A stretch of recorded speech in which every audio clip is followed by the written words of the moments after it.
27 taon ng kauna-unahan, DZRH.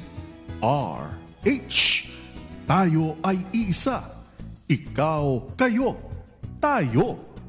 Iisa ang radyo, tayo ay iisa. Iisa ang nag-uugnay, iisang radyo ang pinakikinggan. Tayo ay magkaisa dahil tayo ay Pilipino. DZRH 87 tayo. Saan ka man sa mundo, tayo iisa.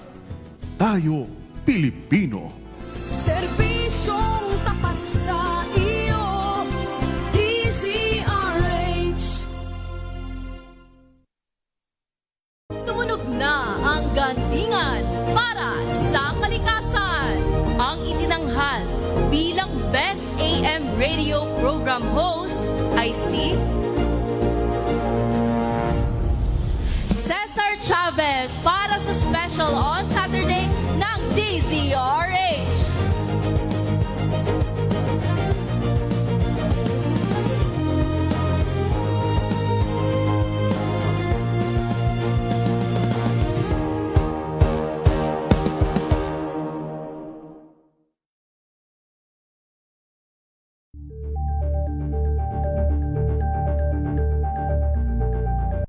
Wow, ang saya.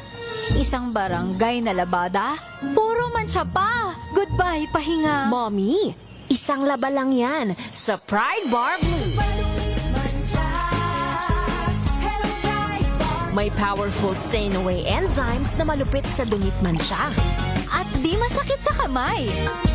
Isang laba lang yan. Hello, pahinga. Hello, Pride Bar Blue. ACS. Tanggaling-galing mo, Smart dishwashing paste ko, pritong ulam na masebo, plato ng kaldero, tanggaling for everyday. Ganyan pag Smart ang dishwashing paste. May double tanggaling formula. Tanggal ang sebo, tanggal ang bakterya. Pahit para walang bahid, linis fantastic sa metal at plastic, number one ko to. Tanggaling-galing mo, Smart dishwashing paste. ACS. Galalala Falcon. Galalala Falcon. Ang bango ng sampayan, tara na magsayawan. Calefagcon, amoy nakaka-joyful.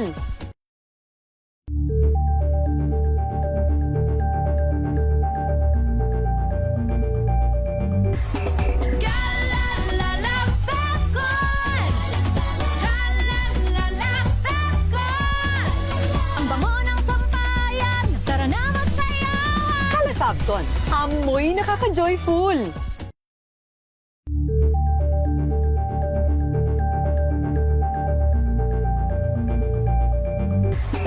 Galalala Falcon. Galalala Falcon. Ang bango ng sampayan, tara na magsayawan. Calefagcon, amoy nakaka-joyful.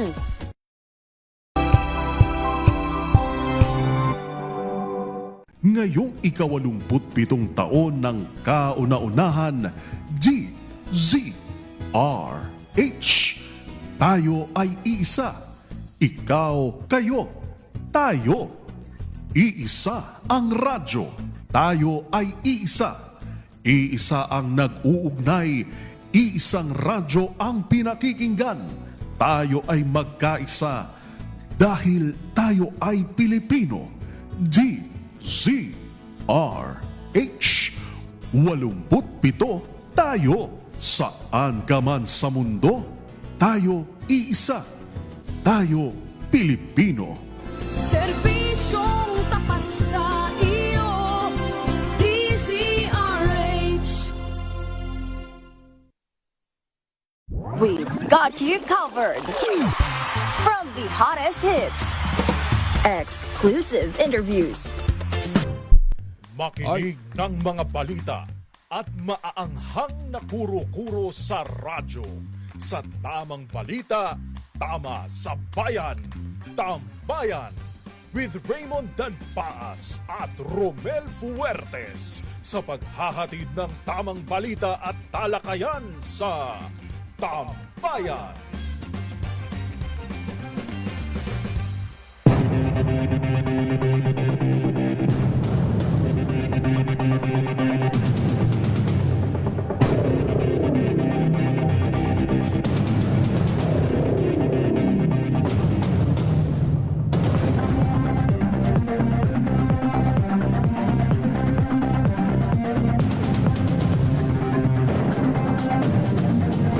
Hoy, Luzon, Visayas, Mindanao. Tuloy ang ating balitaan ngayong umaga ho ng Sabado. Kami nyo makakasama sa pagkakataong ito. Ako ho pa rin ho si Raymond Dadbas. At ito ang inyong lingkod, si Romel Fuertes. Para sa DZRH, una sa Pilipinas. Una sa Pilipino. Magandang umaga si paring Romel. Good morning, paring Raymond. Medyo humupa konti yung ulan, ha? Sana naman, magtuloy-tuloy na. Dito sa ating paligid sa Pasay at karatig mga lugar medyo humupa-hupa ng konti. Ano ho? Since kaninang madaling araw, medyo Di pa tayo nakakaranas ng mga pag-ulan. sana magtuloy-tuloy. Bagamat ang sabi ng Pag-asa, maulan daw talaga ang weekend ang Luzon. Most especially itong western section. Ayan. At abot hanggang doon sa Visayas. Abot daw dyan hanggang sa western, lalo na yung western Visayas area, gaya ng lalawigan ng Antique. Kaya ingat-ingat pa rin ho doon sa ating mga kababayan sa ngayon. Noong nakalipas na linggo, paring Raymond, doon sa kasagsagan ng habagat na yan, ayan, pinaramdam na naman sa atin kung gaano ka-epektibo ang mga flood control project. Epektibo nga ba, paring Raymond? May mga lugar na naging Kahit pa paano, nagkaroon ng improvement. may improvement. Gaya doon sa Marikina, nagmamalaki sila na kahit paano gumana yung kanilang mga flood control projects sa lugar na yan. And in fairness, yung dati-dating laging nalulubog na Espanya, diba? Yung itong Espanya Boulevard, tumaas man yung tubig, pero hindi yung gaya dati na kahit malalaking sasakyan hindi makatawid. Dahil alam naman natin na by history, sabi nga nila, ano talaga yan, bagsakan talaga ng tubig. Catch basin. Yan. Area na yan. Yung, basta yung area ng Sampaloc, parte ng UST hanggang tumawid doon sa kabila. Ang kwento nga nung namayapang tatay ni namayapang Boy Labaw din yung kasamahan natin. Sapa daw talaga yan. Ganun ba? Sabi niya kasi kaya pala. sapa daw yan kasi yan yung hindi ko makalimutan kinukwento niya na daanan kasi namin yan nakasakay siya sa mobile natin. Pauwi kami papunta kami Pampanga. Sabi niya, ayan, binibenta sa akin yan dati. 2 piso kada square meter. Uy, okay to, sabi niya, Maynila. Pupuntahan ko nga. Aba, nung pumunta daw siya, ba't ko bibilhin yan? Sapa. Ayun. Yan yung dito Ason, yung area na yan. Kaya pagka umulan, talagang asahan mo ng mataas ang tubig ba? Yun, papunta na doon sa area ng yan, yung Espanya Boulevard na yan. Kaya noon pa man, talagang bagsakan yan. Yan nga, tama, yung catch basin. At, pero ngayon, medyo kahit paano, may tubig pa rin. Kaya lang, hindi na gaya nung dati na grabe. halos pati yung malalaking sasakyan hindi makatawid. Nitong mga nakalipas na mga araw, so ibig sabihin mayroong improvement at pati yung sa Quezon City, yung Araneta. Di ba? Yung Araneta Avenue, matindi Diyan din sa may dyan. Ross District. Yun. Ayan. Kahit paano, medyo hindi man nawala, pero kahit paano manageable siya. Dito naman sa southern part ng Metro Manila, paring Raymond, sa may Sukat, yung Sukat Road, tapat ng isang kilalang mall. Sus Maria Josep. Ewan ko kung malulutas pa ang problema ng baha dyan. Ayun, as usual, baha na naman. And maliban sa pagbaha, ito yung kakambal niya, yung problema ng basura. Oo. Na nakita natin dito diyan sa harap ng Redemptorist Water Channel, kung tawagan yung tapat na tapat ng simbahan ng Baclaran. Ang sabi dun sa report ni GM Nick Torre ng MMDA, 750 metric tons. Biruin mo yan. Ang, Ganon kadami ang basura. Nahakot. Oo. Imagine niyo kung yung dami na yun babara sa mga kanal, estero, ayan na ang magiging resulta. So, alam natin na mayroong mga palpak na flood control projects. Pero dapat tanungin din natin sarili. Baka tayo kasama din kasama din sa problema. sa problema. Tayo ay sa halip na makatulong, nag-aambag tayo sa mas matindi pang problema. Alam mo yung nakakasama talaga ng loob no? Yung parang nung nakarang weekend, galing kami Tagaytay, pababa kami ng General Trias via the Amadeo Road. Na pumasok kami sa isang gas station diyan bago yung Gateway Business Park. Merong medyo mura kasi na gas station diyan habang kami naggagas merong kotse na kulay gray na nakaparada sa harap namin. Kasi may convenience store doon. Bigla nilang nakita ko yung bumukas yung passenger side. May tinapon. Tinapon na basura yung Pambihira, alam mo, pinagkainan ng tusok-tusok at saka balot ng banana Q. Tinapon lang doon sa tabi niya. Sabay atras ng kotse, alis. Samantala nga pwede ka namang bumaba, maghanap ng pinakamalapit na trash can. 3 hakbang o 4 na hakbang lang, parang Romel, sa harapan niya. Di ba, pag sa mga convenience store, 3 basurahan yan. Parang nandito sa atin, yan sa tabi natin, 3 basurahan lagi yan. Andun sa... Nakakasama talaga ng loob Imagine mo, parang Raymond, isa lang yun. Paano kung, let's say, 100 katao ang ganun ang pag-uugali? Sige nga. Di ba? Minsan, kaya... At napaka-unfair nun, parang Raymond, sa mga sumusunod sa tamang pagtatapon ng basura. Yan, tumatakbo ka sa kalsada, bigla-biglang may maghahagis ng kung ano. Balat ng pinagbalatan ng yung driver, kumain ng candy, tinapon lang sa labas. Minsan simpleng bagay na napakalaki ng epekto. Pag pinagsama-sama mo, parang Raymond, di ba? Talagang minsan puro tayo sisi, puro tayo sa gobyerno, pero sa totoo lang, tayo mismo mayroong malaking responsibilidad. Problema. Yun na, lagi nga kaya nga sabi ko, parang Raymond, nandun na tayo, meron talagang mga palpak na flood control projects. Talagang hindi mawawala pero, kung sasabayan pa natin ng ganong pag-uugali, at tapon dito, tapon doon, ganun talaga mangyayari. Hindi ba? Yun na nga, kaya siguro ito dapat ding bumalik. Back to basic tayo. Back to basic. Hindi lang dito sa Metro Manila dahil sa ibang probinsya kaya kung minsan simula nung nauso yung plastics, paring Romel, antindi na ng epekto sa atin.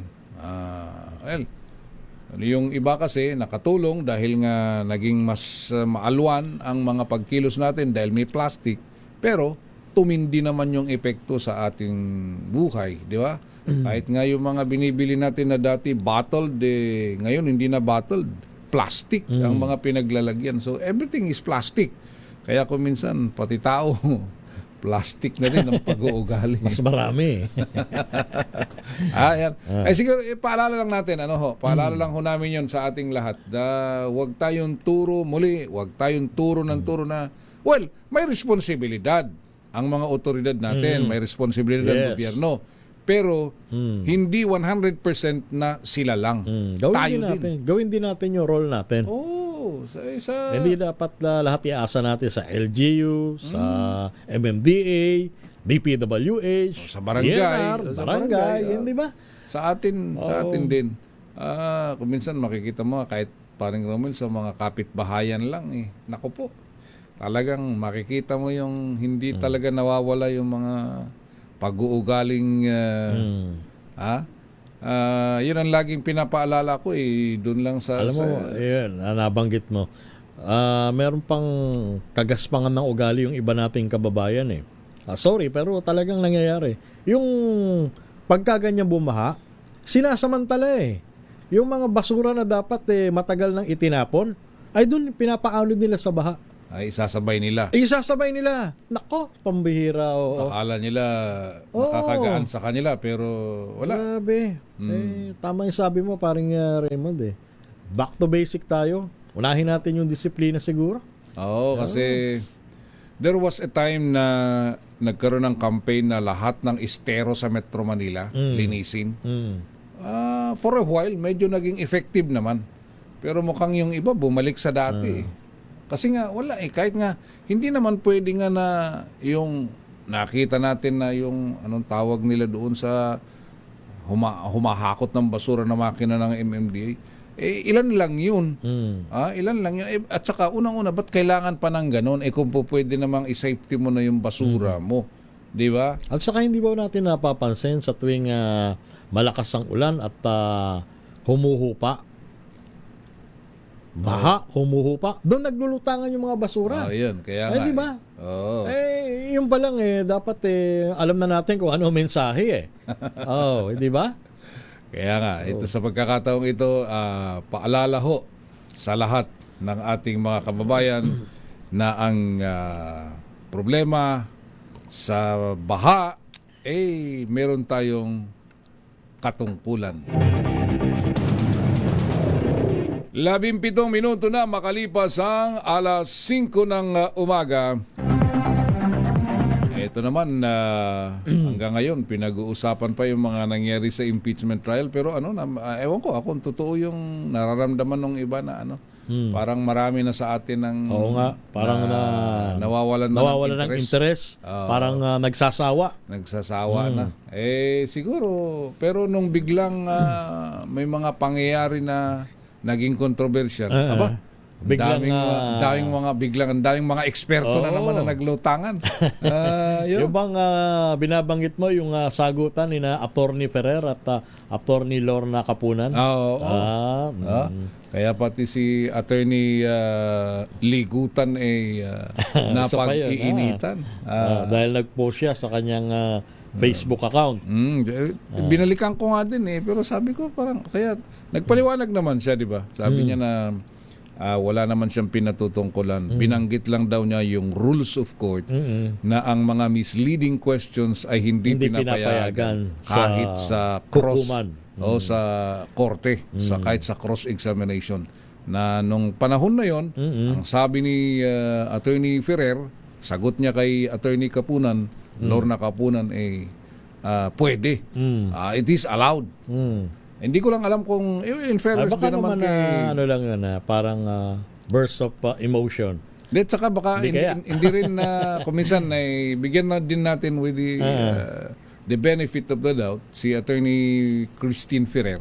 Baka nga hindi lang niya na buong, kasi kung minsan sa audio o ano man. Hindi kaya baka akala yung leading bugso question ng damdamin. Pwede rin. Pero diba? yun nga, yung word kasi na misleading at saka leading na mismo lang yung tatlong letra, wala na ang laki ng pagkakaiba. Yes. Kasi nga, in fairness nga, hindi naman din nakikita ko yung credentials ni Attorney Ferrer, malupit din pala. Malupit. Kahit na biruin mo yun. Younger, generational divide, ika nga, dahil ang laki ng diferensya ng gap nila ni Attorney Lorna Kapunan. Pero, yun lang, siyempre, biruin mo, isang term lang yun, misleading. Ang laking bagay ng epekto. Pero hindi, ito siguro isang bagay na hindi rin maipagkakaila, paring Romel, pag mga ganyang bagay. Hindi lang siguro sa korte, sa lahat ng bagay. Bagamat hindi 100% na yung veterano laging lamang, sa mas maraming pagkakataon, dapat pakinggan yung mga veterano. Do hindi ko sinasabing tama lagi. Do? Kasi bigla kong naalala nung panahon na may nagkukwentong isang matagal na sarhento galing sa Mindanao, na kung minsan daw merong mga bagong graduates na galing sa PMA. Ito yung mga tinyente pa lang. Tinyente. Bagong graduate. Inassign sa Mindanao. Pagdating daw nila doon, akala mo, ay, ito, graduate kami ng PMA. Ako, honor student to. Diba? Akala nila na kapag honor student sa PMA, pagdating doon sa assignment nila sa maliblib na mga lugar, Sa combat operation. ay magagamit na nila yung pagiging honor student sa Philippine Military Academy. Sabi ng mga matatandang, itong mga sarhento, di ba? Yung talagang veterano na sa bakbakan. Tiniente, makinig ka muna. Oo. At makinig ka. Dahil hindi yung pinag-aralan mo doon, ayun yung actual na nangyayari dito sa baba.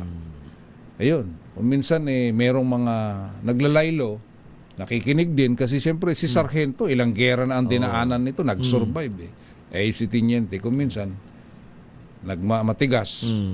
Lalo pagka-graduate ng PMA. Medyo matikas. Siyempre, No? Ayun, kung minsan napapahamak. Sa madalas salita, parang Raymond, ang binabanggit mo, bigyan natin ng konsiderasyon yung karanasan. Malaki. Hindi Sa ba? lahat ng bagay. Lahat ng bagay, malaki ang dito sa korte, kita naman natin If you remember, kung tumayo dati, paring Romel, si dating Solicitor General Titong Mendoza. Kapag yan ang tumayo sa lahat ng korte, kung sa impeachment man yan, minsan kasi napanood ko yan sa oral argument sa Supreme Court, iba ang dating kumpara mo sa mga iba pa rin gumalaw ang mga veteran lawyers, no? Dito sa pagkakataong ito, sinasabi naman natin is sa palitan nila Attorney Capunan at Attorney Ferrer, hindi rin mababali yung background ni Attorney Ferrer kahit Pero na siya ay mas bata. Meron ako mga nakausap, paring Raymond, law student, nagtataka sila sapagkat given the background of Attorney Ferrer, talagang hindi mo matatawaran matindi, kumbaga dekalibre talaga. Ngayon, ang sabi nila, yung kanyang ipinaglalaban na maari daw pahintulutan yung misleading question, basic daw yan sa mga sa mga law student. Kumbaga, kahit hindi mo balibaliktarin ng kahulugan, alam mo Ayun na pa kung rin. ano ang ibig sabihin ng misleading. Ayan. Kaya nagtataka sila, bakit parang Ayun na nga, saliwa yata yung interpretasyon ng isang magaling bata at dekalibreng abogada katulad ni Attorney Christine Ferrer. Ayun na nga. Di ba? Totoo naman yun. Maraming mga ganun ding comments kahit sa yung mga lawyers na may mga social media pages. Tinitingnan ko, pare-pareho sila ng tama. Kaya nga sabi ni Attorney Ligutan, yung paliwanag niya after the hearing, kino-question ni Attorney Season yung kanyang social media post. Sabi nga niya, wala, kahit balibaligtarin mo ang pangyayari, yun pa rin ang sasabihin according to the rules of court. Wala yun personal. At ang tinignan ko, wala nga naman siyang pinangalanan. Bakit sila? Kung sumama ang loob nila, sorry. Kung may tinamaan, wala tayong magagawa. Yun ang sinasabi ng batas. Oo, pero balik ka. So ayan, pero sa Monday, meron pa yatang karugtong yan na diskusyon sa impeachment court. Pero yung iba dyan, huwag yung masyadong dibdibin. Minsan dami na ring nagiging eksperto. Ito si si Attorney Salvador Panelo. Si Attorney Panelo. Laging nandun sabi nga niya di ba nakita ko yung may pronouncement siya na dapat na daw magpahinga si Attorney Capunan. Dahil may edad na. Ilan taon na ba si Attorney Panelo? Sino mas matanda sa kanila? Tingin ko siya. Si Attorney Panelo. 70 plus na yun. Talaga naman. Hindi, tsaka sabi nga nung mga kasamahan namin doon, yung yan sa staff sa Senate, sabi, nakita nila yung kay Attorney Panelo, dapat daw magpahinga si Attorney Capunan, sabi nung iba Sabi ng iba, kung may magpapahinga dyan, dapat siya Bakit? Ilang beses nang nakita live sa TV na hihikab-hikab habang siya ay nakaupo doon sa likod. Kasi meron doon sa part ng defense, pag yun ang tumayo yung lawyer doon, kitang-kita mo siya yung background doon sa VIP gallery. Ilang beses na nakitang naghihikab-hikab na gano'n. Ay, dala ng katandaan niya. Ayun na nga. Kaya sino ba dapat magpahinga? Kaya alam mo naman si Tony Panelo, mapagbiro eh. ang napansin nga nila nung nag-direct examination si Attorney Kapunan, in fairness dahil umaga pa lang yun, alerto siya, nakikinig. Pero nung si Attorney Ferrer na ang nagko-cross-examine, doon siya hikab-hikab. Hapon na kasi yun. Pero sa isang banda, parang Raymond, ito, hindi sa pinapanigan natin si Attorney Lorna Kapunan, ha? Given dun sa edad niya na yon, sige nga, 4 na oras ka nakatayo doon nung huling paglilitis. 4 na oras, di ba? Kaya humihingi ng upuan eh. Oo. Ng high chair. Oo. Pero ang binigay daw sa kanya, yung platform. Given her age, ilan taon na ba si Attorney Kapunan? Senior na din. Senior na din. Sinong malakas ang resistensya na makakagawa nun? Tumatagal sa ganun. Para kang, yun nga sinasabi ko. Pero at saka yun, parang Raymond, hindi lang yung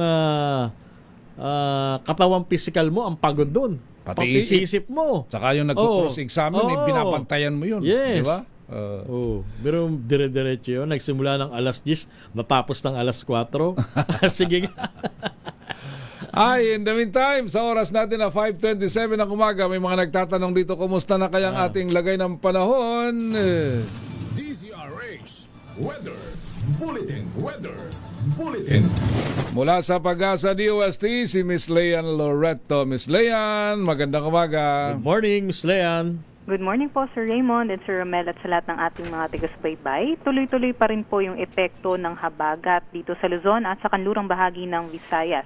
So expect pa rin po natin, meron po tayong mga maulap na panahon at paminsan-minsan po may mga light to moderate rains tayo dito sa Metro Manila, Ilocos Region, Cordillera Administrative Region, Cagayan Valley, Central Luzon, Calabar Zone, Occidental Mindoro, maging sa may Oriental Mindoro. Ngunit ngayong araw ng Sabado nga ay inaasahan natin ay maaaring sumikat naman po yung haring araw or magkaroon po tayo ng breaks in between dun sa maulap na panahon.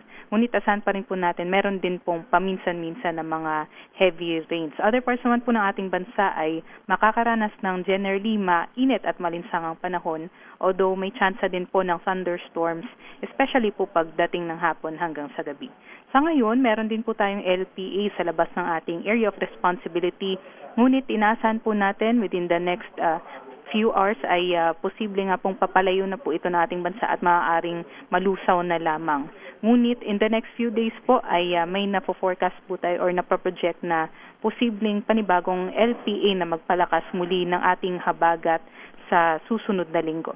Yun naman po ang latest mula... Miss Leanne? Yes po. So ito itong ine-expect natin na ulan-ulan dito sa Metro Manila at itong buong sabi nyo western part ng Luzon, up to when kaya ito? Hanggang kailan ito? Sa ating latest na nakikita, actually hanggang end of August meron po tayo mga ganitong pag-unan, which is normal din naman po during the rainy season. So tuloy-tuloy na ito kumbaga. Yes po. Yung pinakabagong LPA, Miss Leanne, ano ang tsansa na ito ay maging tropical cyclone? Yung sa ngayon po, yung binanggit ko po na LPA na nandito na po sa outside par ay hindi naman natin inaasahan na magiging bagyo. Although yun nga po, posible may panibago muli tayo by possible tomorrow or by Monday. Which is hindi pa natin nakikita sa ngayon. Ganon. Pero ito ay sa Pacific area. Yes po. Saan banda yan na Leanne? Luzon ba yan? Luzon? Or northeastern part po ng Northeast. PAR natin. Yun. Okay. Mostly dyan nanggagaling pag panitong panahon. Alright. Yes po. So, okay. So, salamat Miss Leanne at magandang umaga dyan sa Pag-asa. Maraming salamat po. Ingat po tayong lahat. Miss Leanne Loreto mula sa Pag-asa DOST. DZRH Weather Bulletin.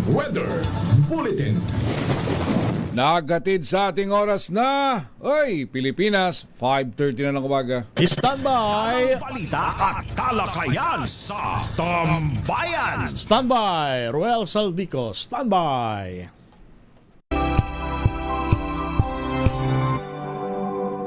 Sa lahat ng bagay, simula pa lang, siguraduhing max protection na. Kasi pag kulang ang proteksyon, baka madaling masira. Sa ngipin, dapat may max protection din. Max sa halaga ng unique toothpaste. With Max Protect Formula, help stop cavities before they start, while keeping breath fresh. Try unique maximum fluoride protection. Para max alaga, max protektado. ACS. May nagbago. May arte. May budget. Akala nyo lang yon. So solid. White Rose Papaya, wow, White Rose. White Rose Papaya, wow, White Rose. White Rose Papaya. May glow up with White Rose Papaya. White Rose Papaya. May puti power times 2 kasi may papaya at niacinamide. May shea butter and tea tree oil pa. Kutis sulit ang glow up. Glow up with White Rose Papaya. White Rose Papaya. Kutis sulit ang glow up. ACS. Galalala Falcon. Galalala Falcon. Ang bango ng sampayan. Tara na magsayawan. Calefacton, amoy nakaka-joyful.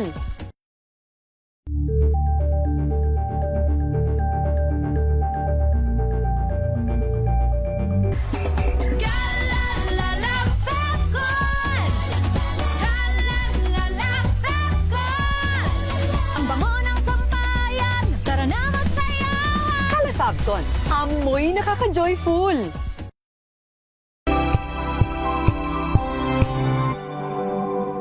Hello, Washi! Laundry day na naman! Yay! Anong meron? Mancha ng chocolate, putik, may libag pa! Kaya natin yan!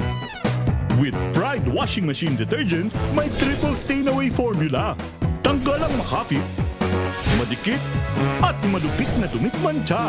Kaya easy-easy ang labada. Mula noon hanggang ngayon! All you need is pride. All you need is pride. ACS. Maulan man, no worries na amoy kulog ang damit. Charm Fabcon. Bangong kumakabloom. Tanggal amoy kulog sa bango ng charm. Kaya gamit ko, Charm Fabcon with Bloom Fresh Technology. Kills 99.9% of kulob-causing bacteria. May aroma burst pa of thousands of flowers and berries. Ang sampay sa loob, no amoy kulob. Bangong kumakabloom sa charm. Charm Fabcon. ACS. Tinesting, sinuri, siniyasan. Ang resulta? Super effective ang Shield sa pagpatay ng bakterya at virus. Shield Antibacterial Soap. Believe ang mga eksperto sa Philippine Nurses Association. At si Mami. Tiwala ako sa Shield. Shield Antibacterial Soap. Napatunayang mabisa. Ang mga nurse, tiwala. ACS. Ngayong ika-87 taon ng kauna-unahan, DZRH. Tayo ay iisa. Ikaw, kayo, tayo. Iisa ang radyo. Tayo ay iisa. Iisa ang nag-uugnay. Iisang radyo ang pinakikinggan. Tayo ay magkaisa dahil tayo ay Pilipino. DZRH 87 tayo. Saan ka man sa mundo, tayo iisa. Tayo Pilipino. Serbisyong tapat sa iyo. DZRH. Ito ay bunsod ng naitalang 17 individual na ang kanilang naaresto. Metro Manila Development Authority o MMDA ang No Contact Apprehension Policy o NCAP sa Metro Manila. Sa ang ilang mga dokumento ay peke. Hindi rin legal ang employment na ipinangako sa kanila.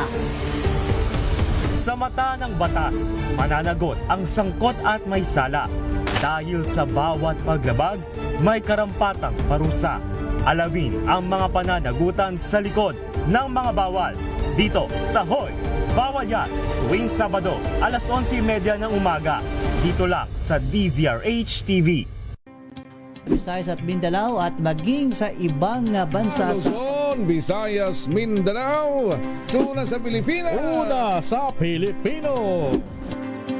Walang advokasiyang maliit, basta't malinit. Maraming salamat. Muling sumasa inyo ang ating palatuntunan special on Saturday. Salamat po sa inyong pagsama sa amin dito sa Executive Session.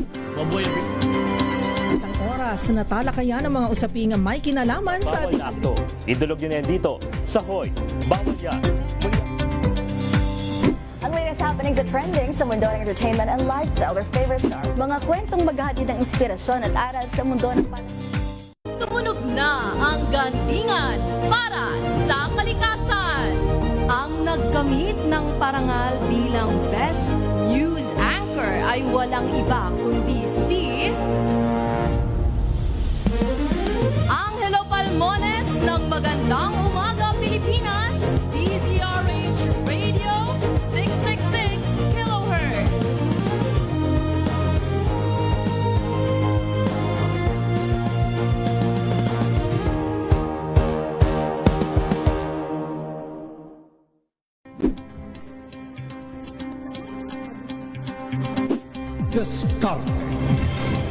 At maraming salamat po sa mga inyo na ang Agri-Asenso hanggang sa susunod na 4:05 na po ng inyong paboritong programa ang DZRH Boom Balita ngayong araw ng Sabado.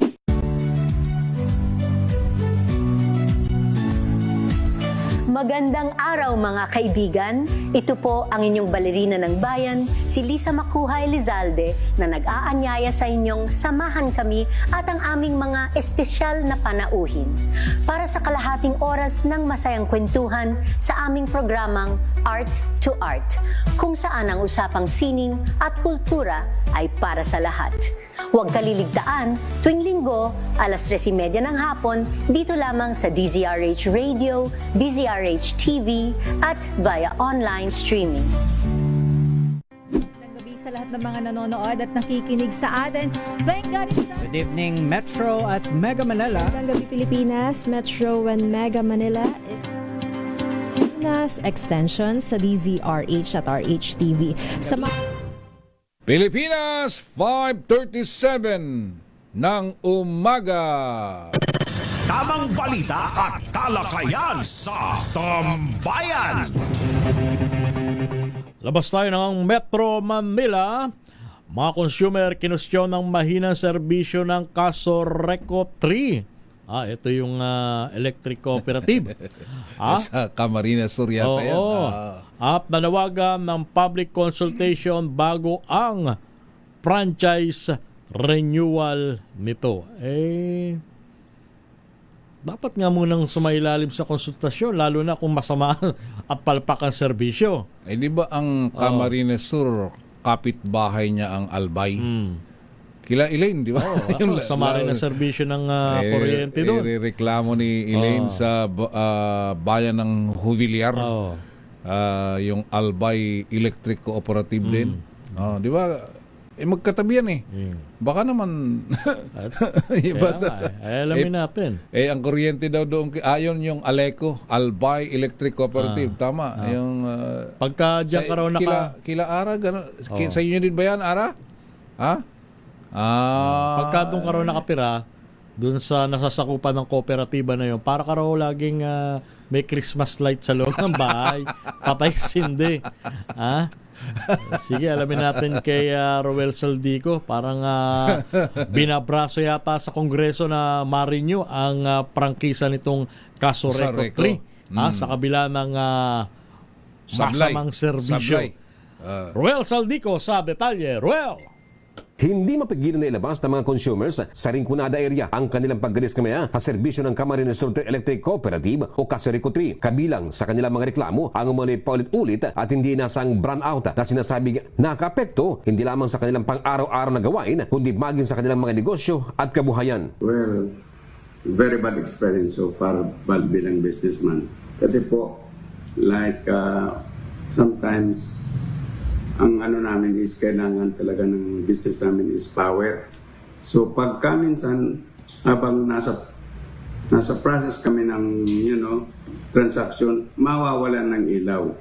So both the internet and the lights are gone. So paano pa kami makapag transaction? So So yan talaga ang the worst. Sa kabilang banda, hindi lamang sa negosyo naramdaman ang epekto ng problema sa kuryente. Sa Barangay Inapatan at Santo Domingo, Nabua, Camarines Sur, ibinahagi ni Nanay Imelda Rosales at Resurrection Mujares na may nakita silang kakulangan sa serbisyo ng kooperatiba, lalo na ang hindi katanggap-tanggap na may pabalik-balik na brownout sa kanilang lugar. Medyo may pagkukulang dahil po sa ninda, serbisyo kang kuryente ninda, may pagkukulang. Minsan kaya, sir, on and off yung niya, tapos minsan biglang nagtutudo ano ko, sir, problema ta. Nga kung gintaon ta, minsan kadakol ka binabayaran ko. Sa Iriga City naman at sa bayan ng Buhi, Camarines Sur, direktang tinatamaan ng mahinang serbisyo ng Kasurikutri ang ilang mga negosyo sa mga public market. Minsan po, ang problema pagka nagba-brown out po. So, ang mga karne may apektado.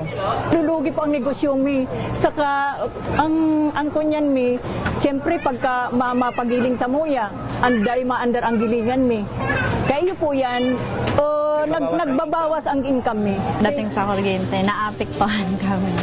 Tapos yung problema yung freezer, pag pawala-wala yung kuryente, syempre yung motor nasisira. Actually, ang freezer namin na nasira dyan, 8 freezer. Yung mga ganito, may mga malalaki pa dito. At para maiwasan ang paggalugi, napipilitan naman ang ilang tendero na maghanap ng alternatibong paraan, isang dagdag pasanin na gastos at puhunan para sa kanila. Nang pansok ang kuryente, kaya may nakaredy kami, para hindi kami malugi. Sa kanyang negosyo ng isda, sinabi ni Nanay Susana na malaking problema ang pagkawala ng kuryente dahil maaari itong mauwi sa pagkasira sa kanilang paninda. Problema po kasi mamamatay yun. Pag namatay, di lugi na kami. Dahil dito, hindi basta-basta pabor si Tatay Carlos sa panibagong renewal ng legislative franchise ng Kasurikutri. Sa ngayon, hindi ako nagre-recommend ng renewal. Unless na makipakita nilang mabago nila yan. Pag nabago nila yan, maramdaman namin na bago na talaga at makita namin na bago na, that's the only time na mag-agree kami ng renewal. Samantala, iginit naman ng mga consumers ang kahalagan ng isang public consultation bago tuloy nga pagdesisyonan ang renewal ng franchise ng Kasurikutri. Para sa kanila, dapat marinig hindi lamang ang panig ng kooperatiba kundi ang maging karanasan ng mga ordinaryong consumers at mga negosyong direktang naapektuhan ng serbisyo. Yes.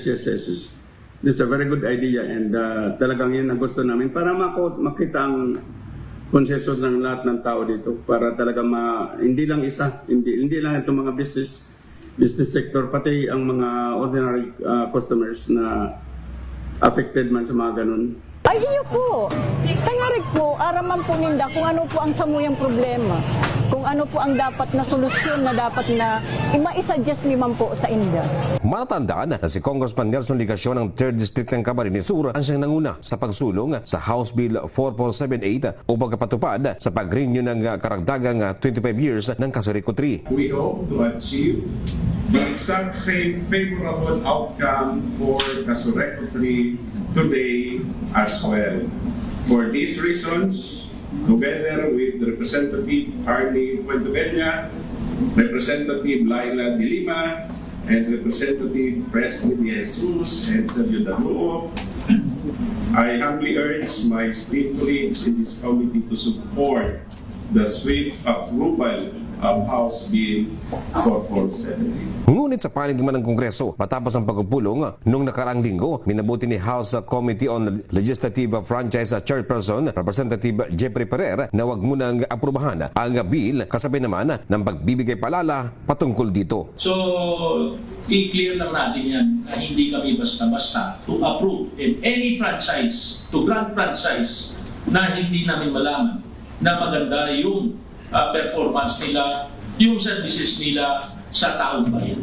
Samantala, wala pa namang pinapalabas na pahayag ang management ng Kasurikutri hinggil naman sa mga reklamo ng mga consumers. Sa huli, isang panawagan ng mga consumers nais nilang magkaroon ng pagkakataon na makapagsalita at maipakita ang aktual na epekto ng serbisyo ng kooperatiba sa kanilang negosyo, kabuhayan at pang-araw-araw na hanap buhay. Para sa kanila, public consultation muna bago ang renewal. Mula dito sa Bicol, ito si RH18, Roel Saldico, una sa Pilipinas, una sa Pilipino. Salamat Manoy. Mukhang iisa yung iisa yung siguro hindi lang Kasurikutri, no? Kasi Yun nga, yung Aleco, ganun din ang problema. At ang siste dito ay bidang-bida si Congressman Nelson Ligacion. Ayan. Di ba? Kasi isa siya sa aktibong naglalabi na mabigyan ng prangkisa muli itong Casureco 3. Sa kabila ng palpak na serbisyo, nakita mo naman yung reklamo. Hindi lang isa. Oo. Hindi lang isa at saka hindi isang lugar. At pare-pareho. Buong Pare-pareho totoo naman yun kahit hinaing nila. Di ba? Kahit simpleng ka lang. Halimbawa, ito na lang. Yung cash out, cash in lang ng GCash. Halimbawa, yun lang. Kahit yun lang ang business mo. Tapos meron kang maliit na sari-sari store. Kung walang kuryente, walang wifi, siyempre walang power, pati yung mga supply, yung signal sa telepono, paano ka makapagtansak? Simpleng negosyo yun. Yung siguro dapat i-address talaga yan ng electric cooperative bago sila, totoo naman yun. Mabuti na nga lang at hindi agad inaprubahan may time pa na i-address din naman yung concern nung iba. Nung ibang mga ordinaryong consumers, itong sila, kaya medyo mabuti parang Raymond kung maayos ang serbisyo walang problema hindi, ang daming reklamo paano mo ba naatim ito, Congressman Nelson Ligacion? Siguro ang paalala natin sa kanya is at saka sa kay Congressman Ernie Fuentebella at yung iba pang congressman dyan na nagsusulong, tugunan nyo din yung reklamo, di ba? Na wala namang problema kung talagang ibigay yung pangangailangan pero yung renewal pero tugunan nyo din yung complaint. Harapin nyo yung mga tao at bigyan ng malinaw na paliwanag ano ang dahilan at ano ang plano nyo. Di ba ho? At saka mas mainam yata parang Raymond unahin ni Congressman Nelson Ligacion yung kapakanan ng kanyang mga constituent sa distrito niya. Sa distrito niya. Bakit? Hindi ba niya inaasikaso yung mga hindi naman. Hindi niya distrito kasi itong ano ito? Yung sakop ng Casureco 3. Hindi niya distrito gano'n. Kaya pati yung constituent niya sa distrito niya nagtatanong. Unahin mo kami. Unahin mo naman Gaya kami. nung, di ba yung, ano ba yung report nung nakaraan? Di ba yung dati siyang mayor na Naga? Na may mga lupa na kinuha ng city government na ginamit sa mga proyekto. Nagkaroon ng aberya. Hindi pa nababayaran. Yun. Ay sabi siguro. Kumbaga, umalis siya, hindi niya na-resolve yung reklamo ng mga naapektuhan. Sana siguro magandang balikan, no? Magandang balikan. Mabuti na nga lang parang Raymond inaksyon na ni Naga City Mayor at dating Vice President Leni Robredo yung hinaing ng mga naapektuhan na residente. Siguro, kumbaga, yung problema na iniwan niya ina-actionan. Iba yung gumagawa ng solusyon. Sa bagay, in fairness din naman, ganun talaga. Kaya lang, magandang balikan niya. It's good na balikan. Ito siguro para naman sa Casureco 3, open ho ang linya natin para kayo at ay magpaliwanag. At kay Congressman Ligacion. Para marinig din natin yung kanyang panig. Pero at least may video naman siya na he is pushing. Kaya lang, siyempre, yun na nga, paano naman yung reklamo ng mga residente doon. Open ho ang linya natin para sa Casureco 3 para kayo ay sumagot doon sa complaint ng inyong mga kababayan dyan sa bahagi ng Camarines Sur. In the meantime, standby Ati Tina at si Kuya Romy Gonzales. 5:49 ng umaga.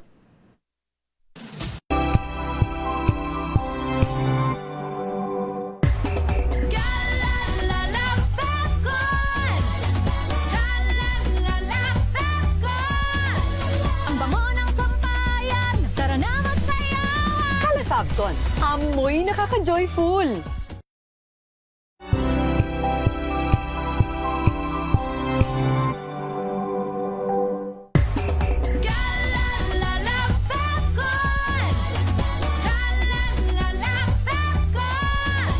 Ang bango ng sampayan, tara na magsayawan. Kala Fabcon, amoy nakaka-joyful.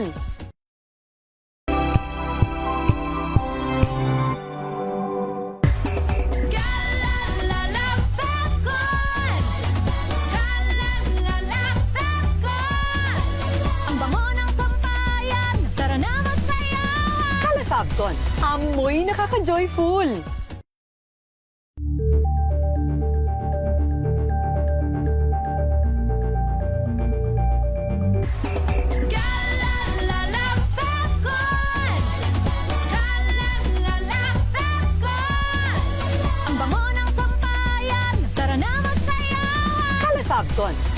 Amoy nakaka-joyful.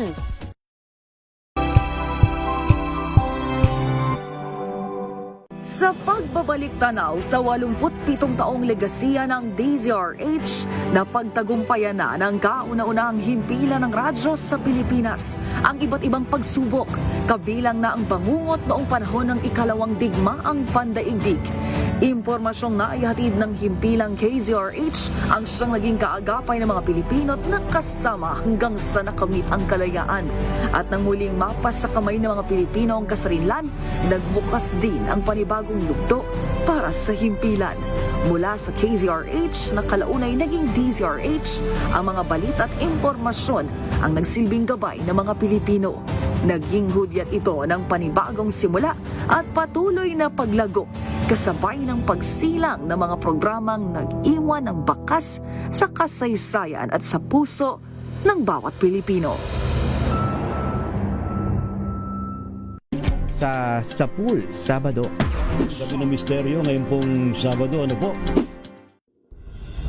Tuloy-tuloy ang pagtulong, tuloy-tuloy ang pagseserbisyo at tuloy-tuloy ang balitaan kasama si May Binauhan sa Operation Tulong mula Lunes hanggang Biyernes.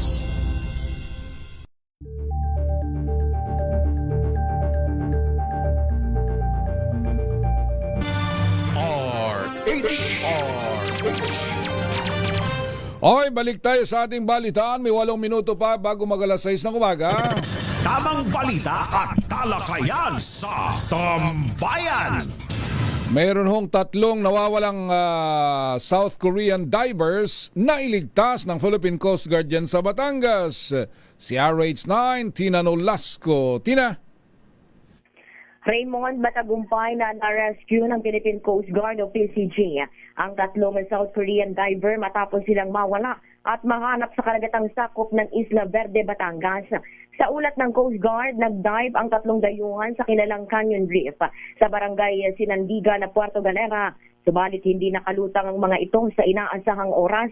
Agad namang kumilos ang Coast Guard Substation Puerto Galera at nakipagtulungan sa PNP Maritime Group, MDRRMO Puerto Galera, mga local na dive operator at iba pang mga responder upang simulan ang search and rescue operation. Natagpuan ang mga diver sa layong 3.12 nautical miles sa northwest ng Barangay San Agustin, Isla Verde matapos mapansin ng crew ng MV Pascat M19 ang kumikislap na ilaw sa gitna ng dagat. Isang babaeng diver ang unang naiahon ng MV Pascat M19. 2 lalaking diver naman ang matagumpay na na-recover ng Paradise Diving Boat Tour. Mabilis na dinala ang mga ito sa barangay Sabang, Puerto Galera, kung saan sila sinuri at kinumpirmang nasa mabuti at ligtas na kalagayan.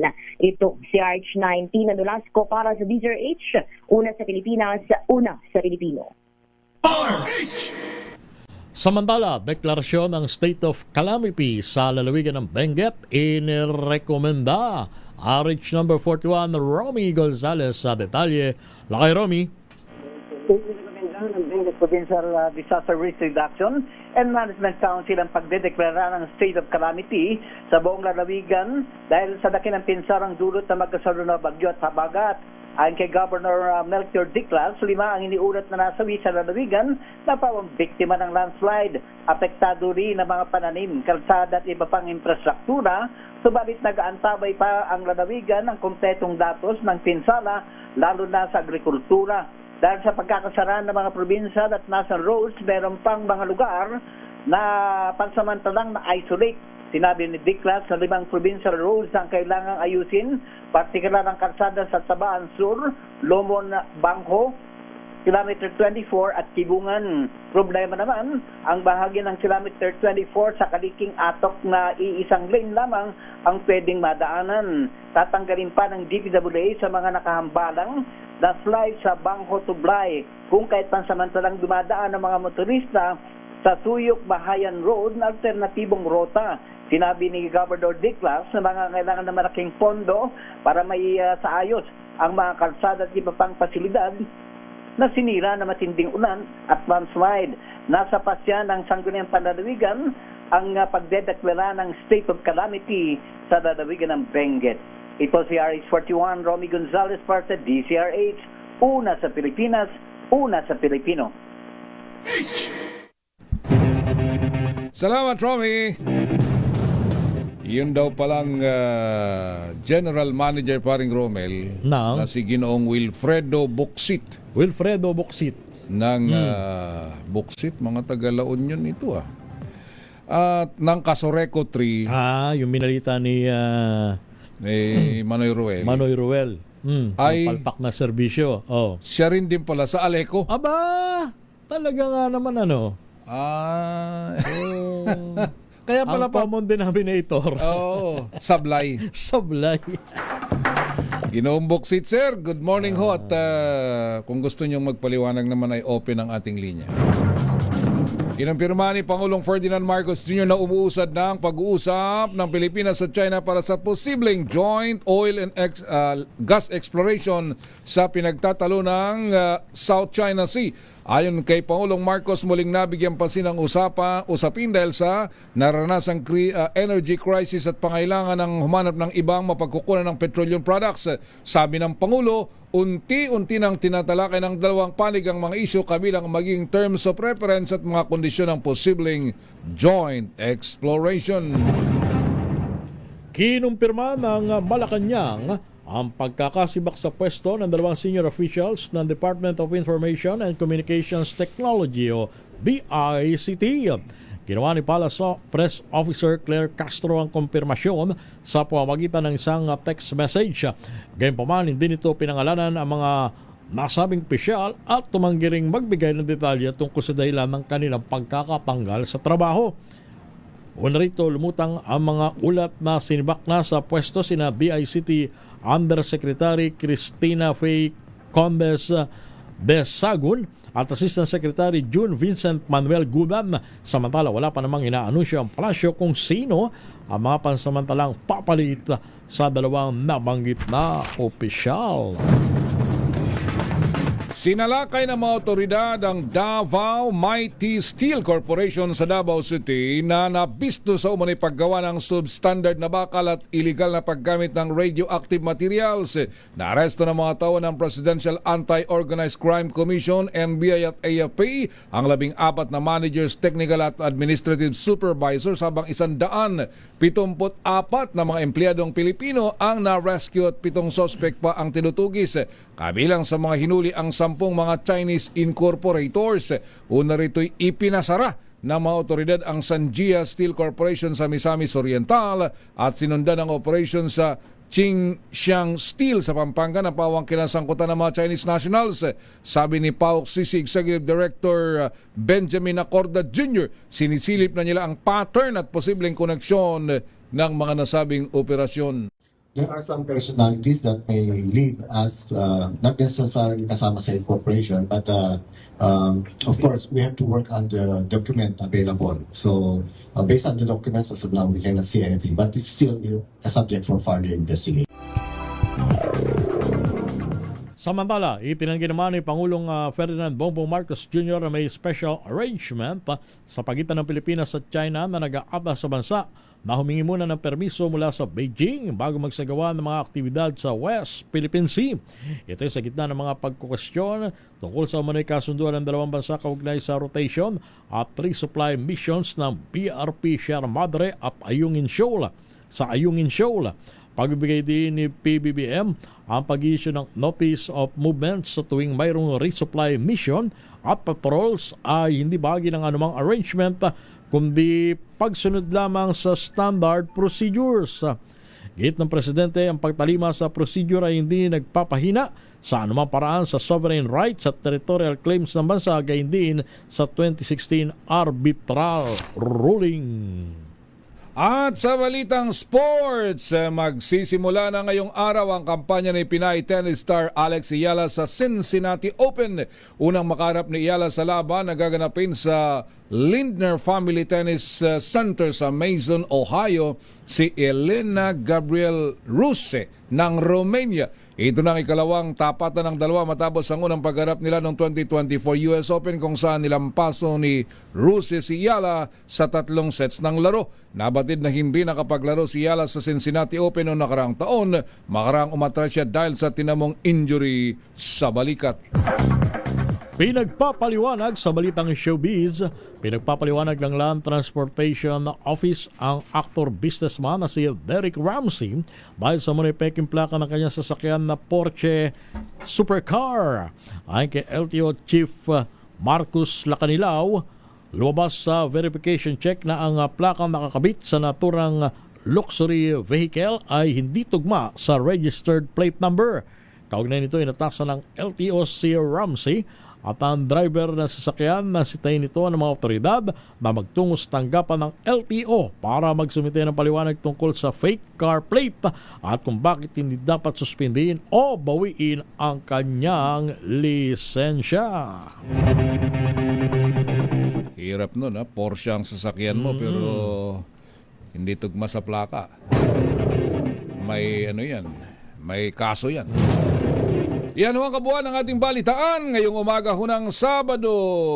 Kami ang inyong, iyong aking ipinapatid pala yung aking paikiramay sa aking kumaring si Vanessa Baning Ramirez diyan sa Barangay Comillas North Cervantes, Ilocos Sur sa pagpanaw ng kanilang panganay na anak na si Michael Ramirez. Bukas ang kanyang libing at muli condolence. At binabati of course ni Francis Cuaco si Strawberry Lopez. Ayan.